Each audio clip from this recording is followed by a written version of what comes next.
네, 안녕하세요. 엑셀러레이터를 위한 유튜브 채널 엑셀러레이터의 TV, 액티비티 공국장 인사드립니다. 반갑습니다.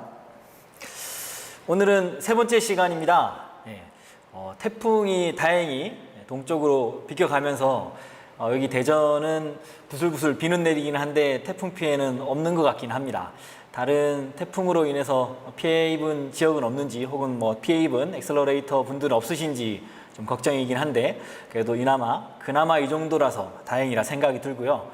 최근 코로나 때문에 여러 프로젝트들 그리고 여러 대면 행사들이 번번이 이제 줄줄이 취소가 되면서 비대면으로의 전환이 급속히 빨라지고 있습니다. 저희 엑셀러레이터 업계, 특히 창업 투자 업계의 우리의 비즈니스도 한 번쯤 이런 변화된 상황에 고민해야 될 시점이기도 하고 여전히 풀리지 않는 이 엑셀러레이터 업계의 비즈니스 모델도 또한 돈을 벌 수 있는 사업으로서 그 형태를 갖춘 비즈니스로 어떻게 가야 될지 고민해야 될 시점이기도 합니다. 어려움을 호소하는 여러 엑셀러레이터들 그리고 저희 협회도 그렇게 넉넉하진 않습니다만 여전히 이런 어려움을 호소하는 데들이 많기 때문에 오늘 세 번째 시간에는 엑셀러레이터 업이란 무엇인지 그리고 우리 업이 현재 가지고 있는 이슈나 혹은 그 비즈니스 모델에 대해서 한 번쯤 고민해보고 이야기를 나눠보는 시간으로 준비를 했습니다. 한 두 번에 걸쳐서 내용을 좀 준비를 했고요. 첫 번째 시간은 현재 현황을 한번 짚어보는 그런 시간을 가지도록 하겠습니다. 저희가 이렇게 두 번의 좀 내용을 나눈 이유는 좀 고민해야 될 게 많습니다. 엑셀러레이터라고 하는 이 분야가 2017년 제도가 시작되고 나서 본격적으로 이제 기업이 등록하기 시작하면 업이 이제 본격화됐습니다. 물론 그 전에도 엑셀러레이터라고 일컬으면서 활동하던 예시들이 있긴 했지만 제도권 하에서 엑셀러레이터 업이 정의되고 그 비즈니스가 본격화된 건 2017년 이후부터라고 생각하시면 될 것 같습니다. 그 이후 금년까지 267개라고 하는 폭발적인 기업들이 이렇게 엑셀러레이터 업으로 속속 등록을 하셨고요. 아마 연간 60에서 70개 정도가 등록을 한 추이로 봐질 것 같습니다. 그리고 그런 등록 추이는 여전히 줄어들지 않고 계속해서 늘고 있습니다. 지금 상반기 2020년 초 출발할 때 당시에 220개사, 230개사 정도 수준이었는데 현재 267개사가 넘어가고 있는 상황이니까요. 아마 금년 말 되면 270개, 280개사 아마 예상해서 한 300개사 정도까지는 무난히 돌파하지 않을까 생각이 들고 있습니다.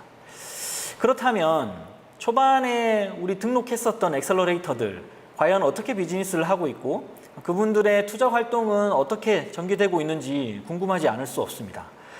우리가 이 업계가 비즈니스 모델이 탄탄하고 지속성장 가능한 영역이다 라고 했을 때 이렇게 엑셀러레이터 업을 자랑스럽게 얘기도 하고 많이들 등록하십시오 라고 추천하겠는데 아직 그런 게 명확하지 않은 단계에서 굉장히 많은 플레이어들이 엑셀러레이터 업계로 들어오고 있는 이 현실이 약간은 우려스럽기도 하고 한편으로는 빨리 그 누군가가 그 비즈니스 모델을 정의해 주거나 혹은 성공 케이스들이 계속적으로 나오면서 이 업계가 건전한 엑셀러레이터 창업 투자 업계로 가야 된다라고 하는 생각을 가질 수 있을 것 같습니다.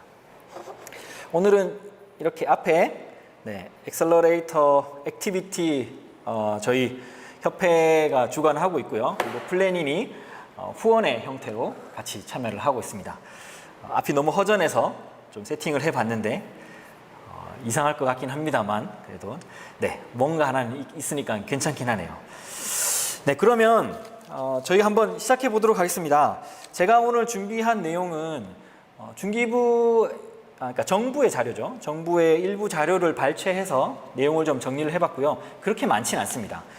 우리 엑셀러레이터 TV 액티비티는 30분 안으로 끊는 걸 목표로 하기 때문에 그렇게 많지 않은 내용이지만 필요로 한 분야 위주로 해서 정리를 좀 속속들이 했습니다. 나중에 연구 자료나 혹은 기타 자료로 쓰실 때 오늘 방송한 내용 돌려보시면서 하나씩 그 수치들을 확인하시면 유용히 활용할 수 있을 거라 생각이 들고요.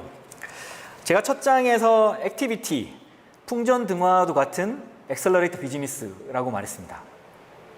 저희 비즈니스가 아직까지 확실한 그 모델이라고 할 만한 게 정의되지 못했습니다.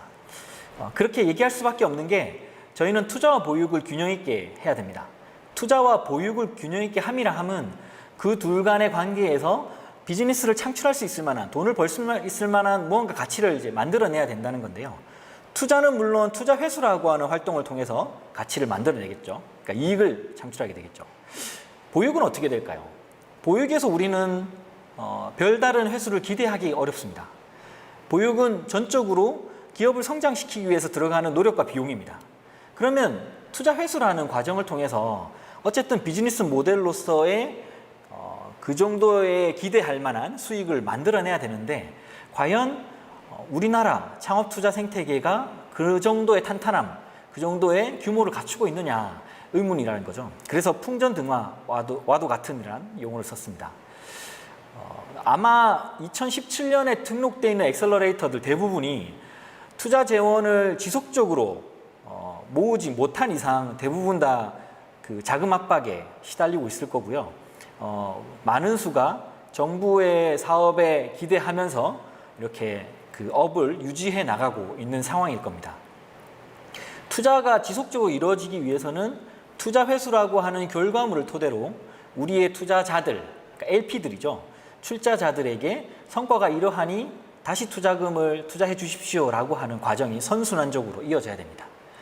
그게 이어지지 않는 이상 후속적인 투자 재원을 마련하는데 굉장히 어려움이 있을 거고요.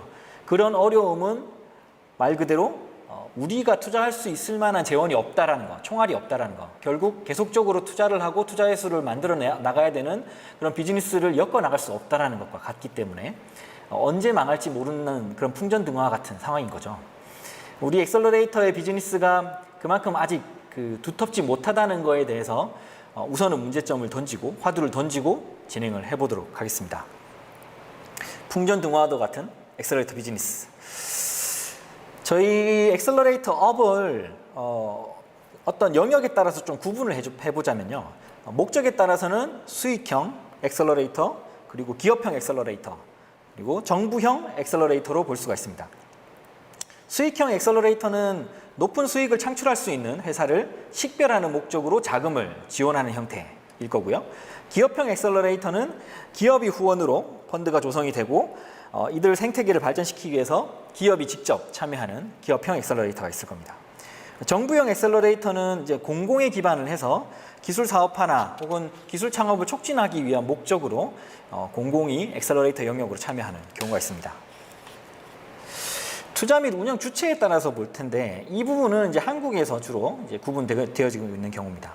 대기업형 엑셀러레이터, 그러니까 대기업의 임직원 혹은 대기업에서 출자된 스핀오프된 스타트업에 투자를 하고 이들이 그 향후 이 기술 창업을 이끌어내는 주체로서 활동하는 대기업형으로 만들어진 스타트업을 지원하는 엑셀러레이터가 있고요.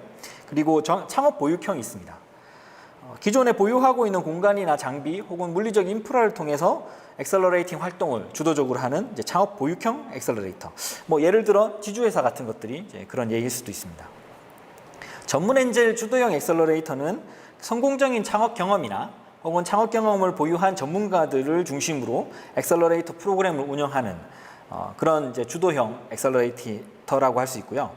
이건 창투사나 투자조합 등의 창업 투자로 인정받지 못하는 일반 법인 형태로 투자를 하기도 하고, 그리고 이런 소득에 대해서 엔젤 투자의 형태로 양도소득이나 배당세를 부담하고 있는 그런 형태의 엑셀러레이터라고 할 수가 있습니다. 지원 시기에 따라서 그리고 활동 범위에 따라서 특화형, 지주형, 초기형, 후기형 등등으로 나뉠 수 있습니다. 우리나라의 경우는 엑셀러레이터 업을 컨설팅형, 그러니까 창업 보육형 중에 투자를 기반으로 엑셀러레이팅을 주도적으로 하는 데가 있고, 투자는 조금은 비중을 낮게 두지만 창업 보육형으로 주도적으로 하는 엑셀러레이터가 있습니다. 둘 다 엑셀러레이터의 고유 영역에서 활동한다고 볼 수 있지만 어느 게 더 엑셀러레이터 답냐 아니냐는 더 따져봐야 된다는 거죠.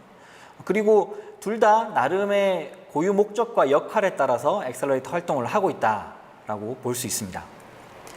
운영 주체 비즈니스 모델을 이렇게 나눠보면 요 기본 자료는 그 미국에 있는 엑셀러레이터 산업을 분석하면서 이런 여러 카테고리별로 엑셀러레이터가 어떤 활동을 하고 어떤 비즈니스 모델을 갖추고 있느냐를 보고 있는 건데요.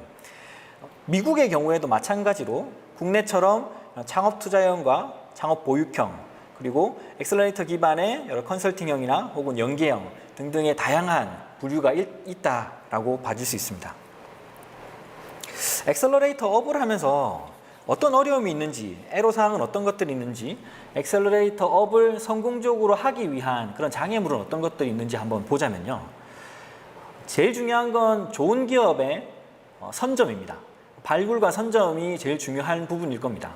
기업 가치를 제대로 인정받지 못하는 그 시점의 스타트업 혹은 그 시점의 창업가를 엑셀러레이터가 좋은 안목으로 발굴하고 선투자, 그러니까 가치를 좋은 가치에서 엑셀러레이터가 참여하게 되는 게 엑셀러레이터의 첫 단계이겠죠.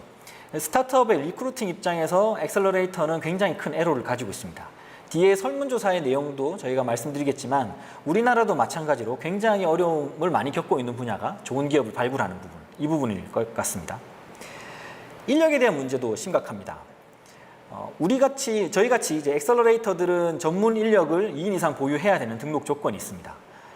그러나 창투사랑 다른 회사와는 달리 엑셀러레이터는 투자 재원을 모집할 수 있는 규모 자체가 그렇게 크질 않습니다. 창업 투자 회사야 100억, 200억 정도의 펀드를 결성을 하고 거기에 대한 관리 보수를 2에서 2.5%, 그러니까 한 2, 30억씩, 2, 3억씩 가져갈 수 있는 반면에 엑셀러레이터는 고작 만들어봤자 1억에서 5억, 많아봤자 10억에서 20억 정도의 개인 투자 조합을 운영하는 입장에서 2에서 2.5%의 관리 보수로 현재 있는 전문 인력을 유지하면서 보육 활동이라고 하는 비용적인 활동들을 꾸준히 해야 된다. 굉장히 힘든 부분이겠죠. 그리고 창업을 지도할 만한, 창업을 가이드하거나 멘토할 만한 그런 전문 인력을 구하는 것도 굉장히 힘든 부분입니다. 물론 업계의 전문가들을 계속적으로 배출하는 게 숙제이긴 합니다만 그런 역량을 갖춘 사람들이 업계에서 탄탄하게 자리 잡고 있어줘야 이 사업의 비즈니스, 그러니까 성공적인 모델들이 계속 나올 텐데 그런 것들은 여전히 어려움이 있다라고 봐지는 거고요. 운영 자금에 대한 문제도 있습니다. 투자자와 파트너들, 그들이 스타트업을 발굴하고 멘토링할 때 들어가는 비용적인 부분, 그리고 그런 활동을 통해서 제공되는 여러 보상, 그러니까 우리가 관계되어 있는 네트워크나 혹은 대외에 관련된 전문가들을 이렇게 연계해주는 활동을 할 때 최소한의 운영 자금이 분명히 들어갈 겁니다. 근데 그런 운영 자금들을 어떻게 계속 유지할 수 있느냐, 이게 이제 제일 관건인 거죠.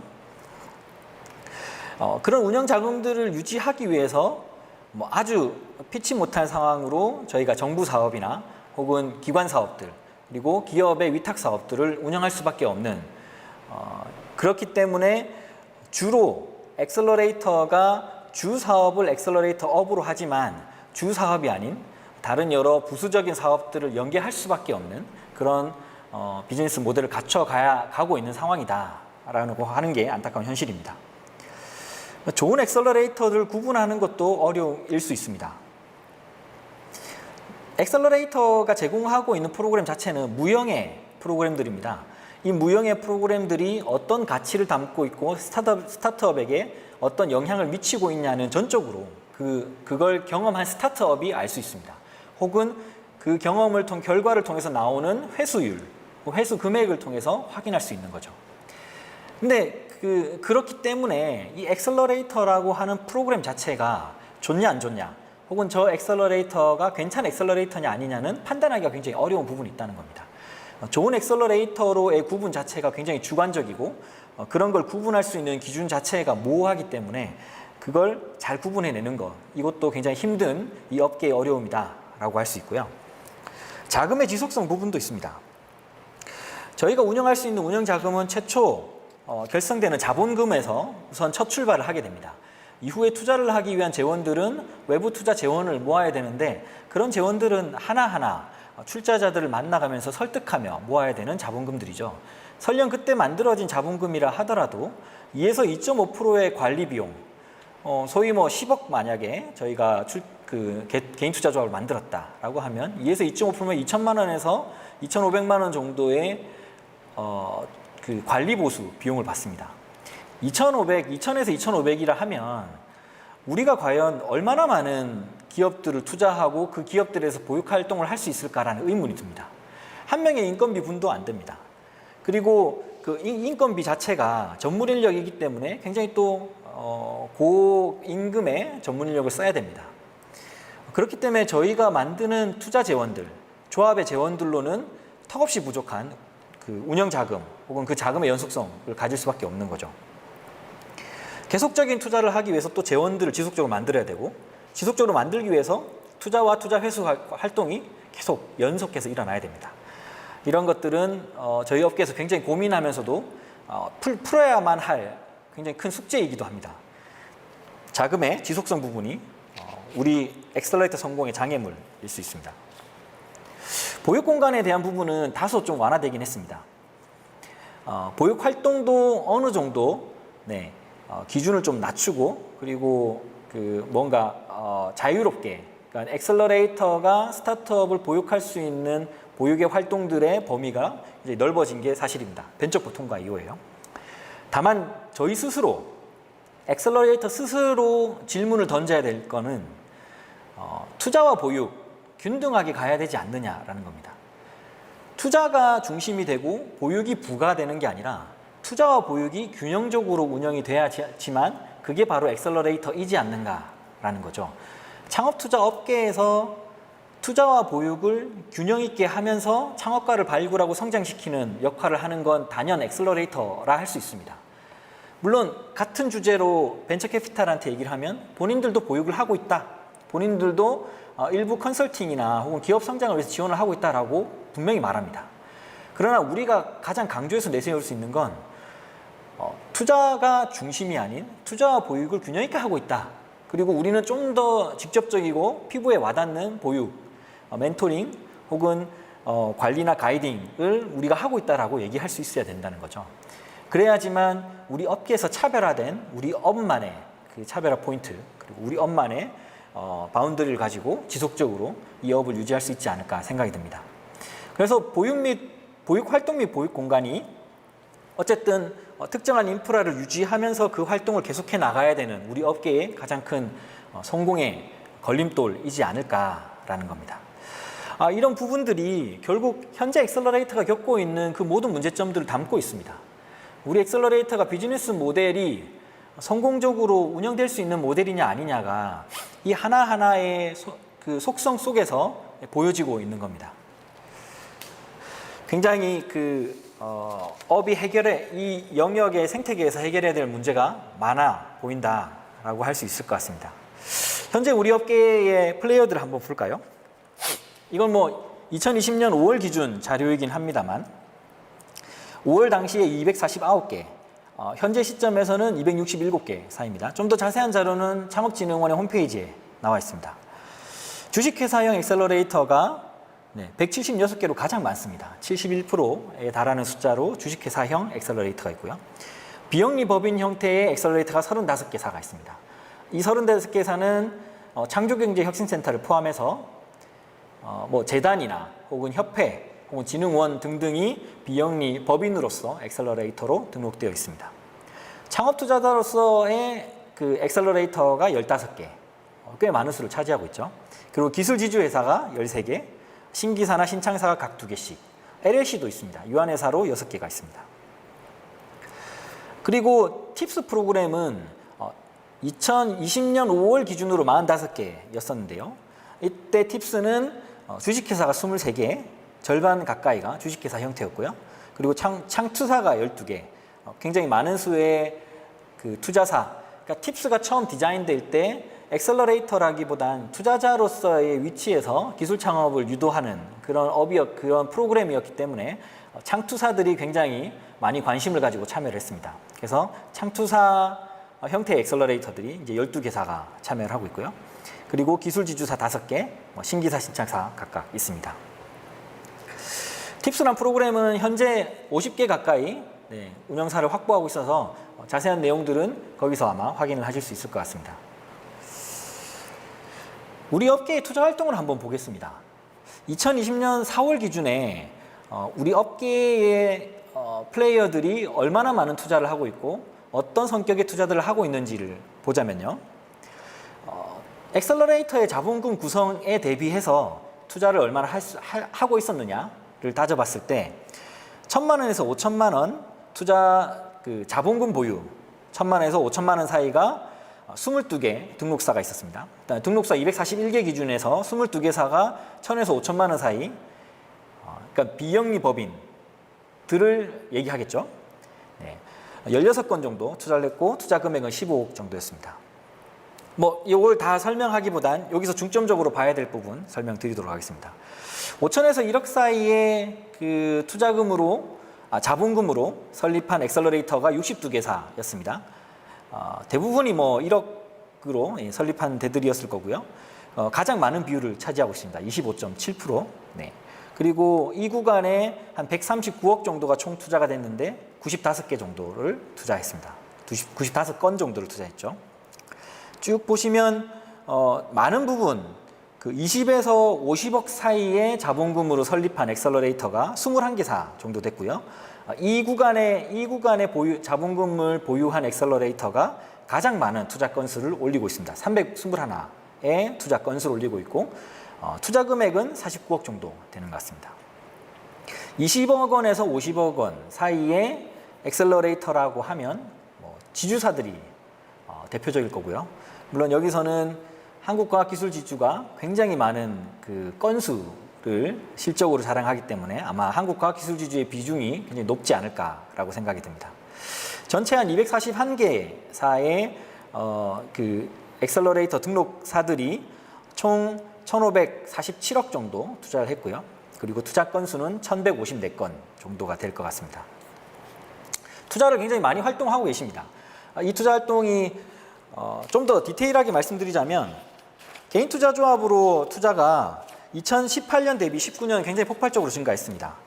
2018년에 총 투자 금액이 470억 정도였는데 2019년은 870억까지 늘어났고요.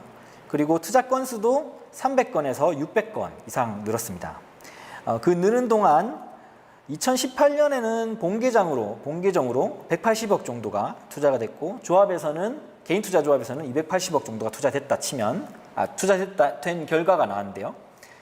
2019년에는 본계정으로는 230억, 그러니까 그 전 2018년 대비 180억이었으니까 230억이면 한 50억 정도 오르는 반면에 조합의 경우 640억을 투자를 하게 됩니다. 그러니까 거의 한 3배 정도가 준 거죠. 18년에 조세법이 통과가 되면서 개인 투자 조합에 대한 조세, 그러니까 투자에 대한 조세가 굉장히 확대가 됐습니다. 그러면서 이 개인 투자 조합으로 참여하는 LP들이 폭발적으로 증가를 했고요. 그리고 투자 조합을 이용한 투자의 건수가 마찬가지로 확대가 됐습니다. 이거는 금년에도 조세 혜택이 연장되면서 계속적으로 개인 투자 조합으로 참여하는 투자자들이 많아질 거라 예상이 들고요. 다만 한 가지 우려스러운 건 2018년, 19년에 결성된 투자 조합들이 2020년, 21년에 회수의 어떤 성과를 보이지 않는 이상 지속적으로 2차, 3차 조합을 결성할 수 있을지는 여전히 퀘스천으로 남아있다라고 말씀드릴 수 있을 것 같습니다. 자본금별로 투자의 현황을 한번 보겠습니다.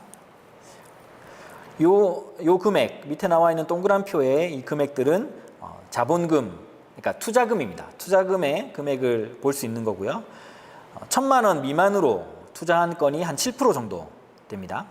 전체 아까 보셨던 1,154건 중에 0에서 1,000만 원 사이가 7% 정도, 그리고 5천에서 1억 사이가 한 18%, 1,000에서 5천 사이, 그리고 5천에서 1억 사이가 같이 해서 한 45% 정도 됩니다. 절반 가까이 되는 거죠. 그러니까 그 엑셀러레이터에 투자한 투자 금액의 거의 절반 이상은 1억 원 미만으로 투자를 하고 있다라고 봐지는 거고요. 1억에서 2억 사이가 25%, 그리고 2억에서 3억 사이가 17%를 차지합니다. 이 투자 건들은 아마도 팁스 운영사들이 주도적으로 투자했던 투자 건들이 아닐까라고 점쳐집니다. 그리고 2억 이상, 그러니까 3억 이상이죠. 3억 이상의 투자 건들은 굉장히 저조하게 운영되고 있습니다. 결국 엑셀러레이터가 투자하는 투자 영역은 5천만 원 미만이 주 투자 영역일 거고요. 그리고 1억 미만이죠. 1억 미만이 주 투자 영역이고, 그리고 1억 이상 3억 미만일 경우는 이제 팁스나 혹은 조금 더 규모 있는 엑셀러레이터를 투자하는 투자 영역으로 봐줄 수 있을 것 같습니다. 2018년 평균 투자 금액이 1.2억, 그리고 2019년은 1.4억. 비슷한 규모로 엑셀러레이터의 투자 평균 금액들을 볼 수가 있습니다. 업력별로 봤을 때 최초 저희가 엑셀러레이터가 디자인될 당시에 3년 미만 기업들을 주로 투자하는 투자자로 정의가 됐었습니다. 그렇다면 과연 3년 미만 기업들 중심으로 투자를 했는가를 볼 수가 있는데요. 창업 시점, 그러니까 컴퍼니 빌딩의 창업 도입 시점부터 3년까지를 봤을 때 대략 한 80% 정도가 그 시점 위주로 투자를 하고 있습니다. 뭐 당연한 결과라고 볼 수 있겠습니다. 저희가 투자할 수 있는 혹은 투자의 메리트를 가진 구간 자체가 3년 미만 기업일 경우였으니까요. 그리고 개인 투자조합의 투자 제한 연수도 창업 3년 미만으로 좀 제한된 부분이 있어서 이 부분이 주로 투자의 영역으로 볼 수 있을 것 같습니다. 3년에서 5년, 그리고 5년 이후도 일부 포션을 차지하고 있긴 합니다만 굉장히 적은 비율인 것 같습니다. 이게 그 법이 제정되기 이전, 그러니까 벤처법 시행되기 이전에 어떤 제약 조건 때문에 법적 제한 때문에 투자의 건수나 투자의 비율이 이렇게 3년 미만으로 좀 치우쳤다 치면 아마 금년 벤처법 시행 이후 개인 투자조합은 3년 이상 기업을 개인 투자조합의 50%까지 3년 미만으로 투자하게 되면 3년 이상 되는 기업도 나머지 50%를 투자할 수 있기 때문에 아주 자연스럽게 3년 이상 되는 기업들의 투자 활동도 늘어날 것으로 보고 있고요. 그리고 마찬가지 엑셀러레이터의 본 계정에서도 40%까지만 3년 미만이라고 하는 기업의 투자를 지켜주면 나머지는 아주 자유롭게 투자할 수 있는 조건이 되기 때문에 이 또한 활발히 투자를 하는 주체들이 발생할 수 있다라고 봐질 것 같습니다. 저희가 보유하고 있는 전문 인력을 한번 보겠습니다. 엑셀러레이터는 2명 이상의 전문 인력을 보유해야 합니다. 그래서 이 2명 이상의 전문 인력은 각각의 어떤 특정 요건을 갖추고 있어야 되는데요. 그 특정 요건들을 벤처법상 가에서 하까지 쭉 정의를 하고 있습니다. 이 영역에서 우리 등록 엑셀러레이터들은 과연 얼마나 많은 그 인력을 보유하고 있는지를 한번 볼 수 있을 것 같은데요. 저희가 보유하고 있는 엑셀러레이터가 보통 보유하고 있는 전문 인력들은 전문 인력들은 보통 2.4명, 그러니까 엑셀러레이터 한 개사당 전문 인력으로 보유하고 있는 인력이 평균 2.6명으로 나타나고 있습니다. 그러니까 2명 이상은 엑셀러레이터 업을 할 수 있는 전문 인력이다라고 해서 등록할 때 조건으로 넣고 있고요. 그리고 이공계 박사와 경상계, 상공계 석사학위 소지자가 가장 많은 비율을 차지하고 있습니다. 각각 98명 이상, 89명, 98명 이상 가장 많은 비율을 차지하고 있죠. 창업보육센터나 창투사 출신, 그리고 엑셀러레이터나 혁신센터 출신이 73명 정도 보유하고 있다라고 전체 엑셀러레이터 중에 답을 했고요.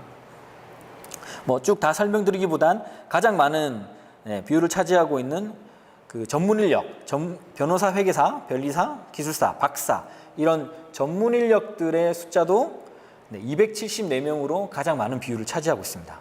이 중에 박사 비율이 가장 높았고요. 박사는 3년 이상, 박사학위 이후 3년 이상의 경력을 소지하고 있으면, 경력이 있으면은 등록 엑셀러레이터의 전문 인력으로 들어갈 수 있습니다.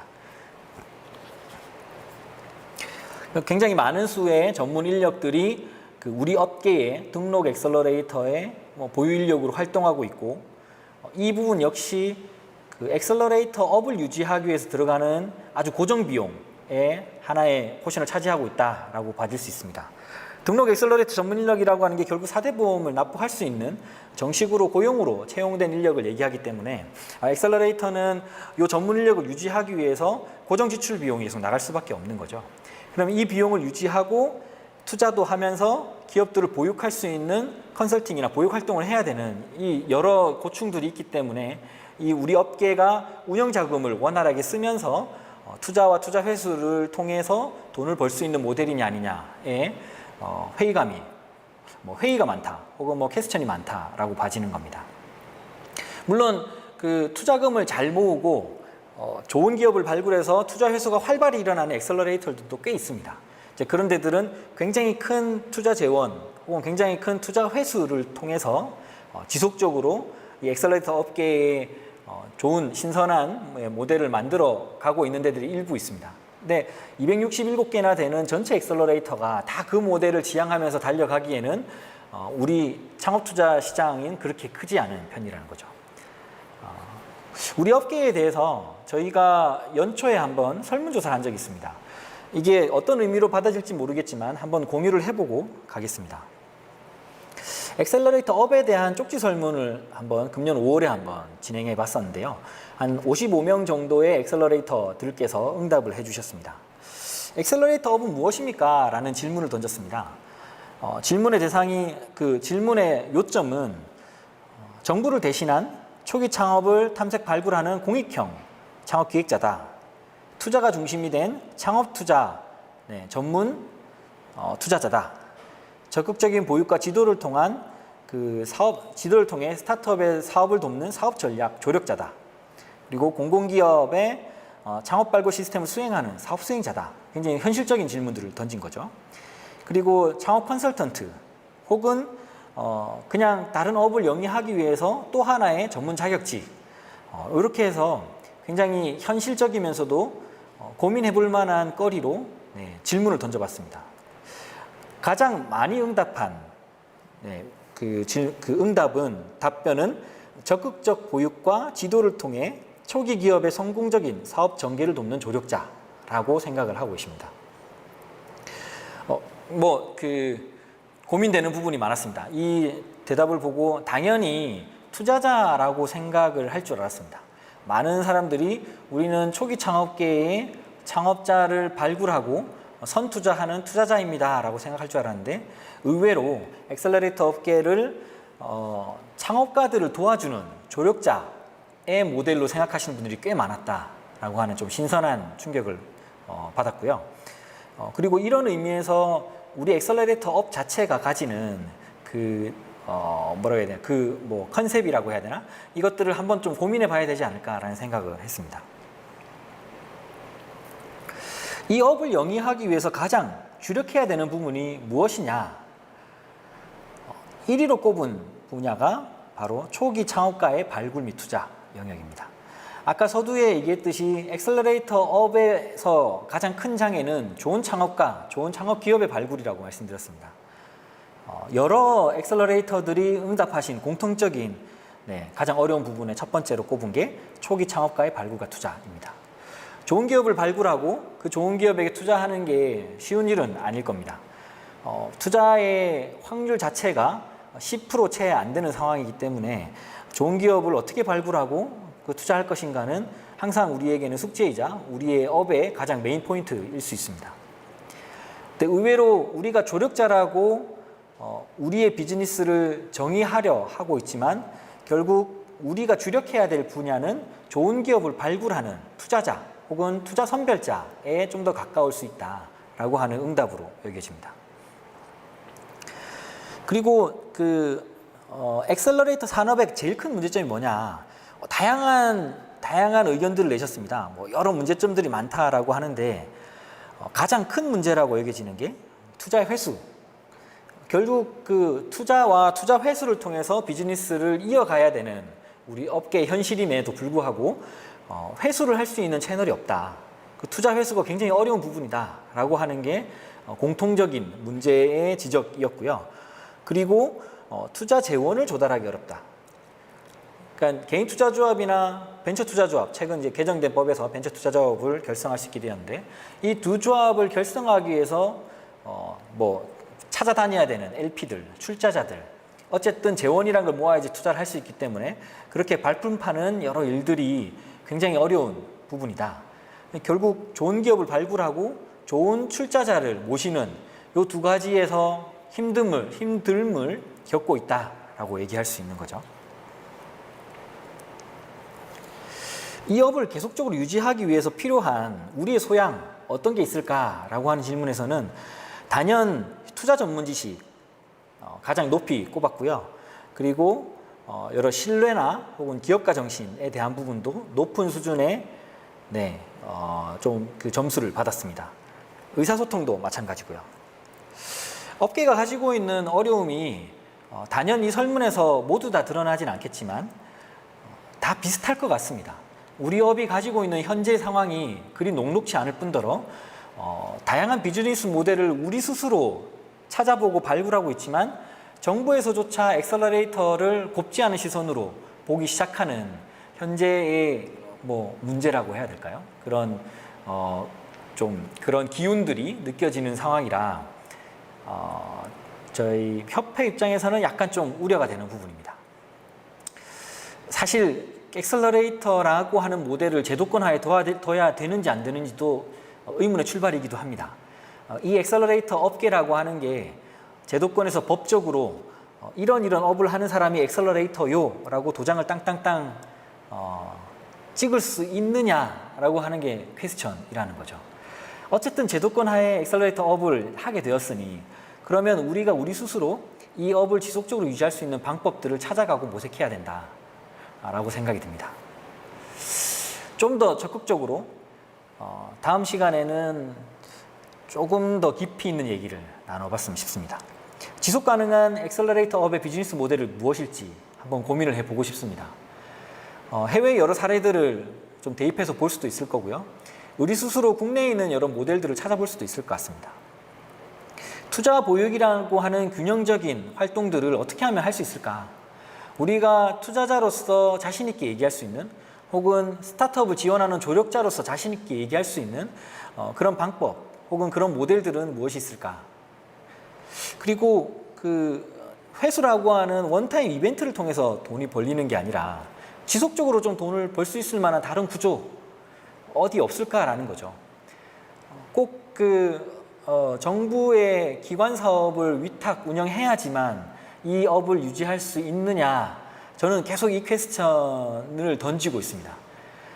그것이 아니고서는 우리가 정말 업을 우리 업대로 자신 있게 운영할 수 없는 것이냐. 좋은 기업을 발굴하는데 엑셀러레이터는 어떤 노력을 해야 되고 그리고 그 할 수 있는 방법의 효과적인 방법은 어떤 것들이 있을까. 이런 등등의 주제로 엑셀러레이터의 비즈니스 모델 두 번째 화를 다음 주 이 시간에 가졌으면 합니다. 엑셀러레이터 업계에서 제가 제일 바라는 건 지속 가능한 비즈니스 모델을 갖추는 것도 중요하지만 경쟁과 견제가 아닌 상생과 공유, 연대를 통해서 서로 소통하고 함께 성장하는 그런 엑셀러레이터 생태계를 만들었으면 하는 부분입니다. 누가 진짜고 누가 가짜냐를 따질 게 아니라 엑셀러레이터의 업을 지금 현재 바닥에 놓아놓고 어떻게 하면 이게 성공적인 모델로 그려질 수 있을지, 어떻게 하면 서로 이해하고 서로 즐길 수 있는 엑셀러레이터 업으로 만들어갈지 같이 고민하고 또 같이 만들어 갔으면 하는 심정입니다. 굉장히 무겁게 세 번째 액티비티를 마무리해야 될 것 같습니다. 이럴 목적으로 한 건 아닌데 굉장히 무겁게 진행이 되고 있습니다. 아무튼 3화까지 이어지고 있습니다. 좋아요나 구독 따위는 눌러달라고 요청을 하진 않겠습니다만 어쨌든 시청하는 횟수가 조금씩 늘고 있는 게 보여서 굉장히 부담도 되고요. 저는 이제 최소한 20건의 컨텐츠 정도는 올려놔야지 저희 이런 거 합니다라고 대외적으로 얘기할 수 있을 것 같아서 최대한 놓치지 않고 매주 월요일 오후 4시에는 꼭 시작하도록 하겠습니다. 다음 주도 이 주제에 대해서 진행할 테니까 기대해 주시고요. 항상 새로운 주제와 새로운 이야기거리로 찾아뵙도록 하겠습니다. 이상 엑셀러레이터를 위한 유튜브 채널 액티비티 공국장 인사드리겠습니다. 감사합니다.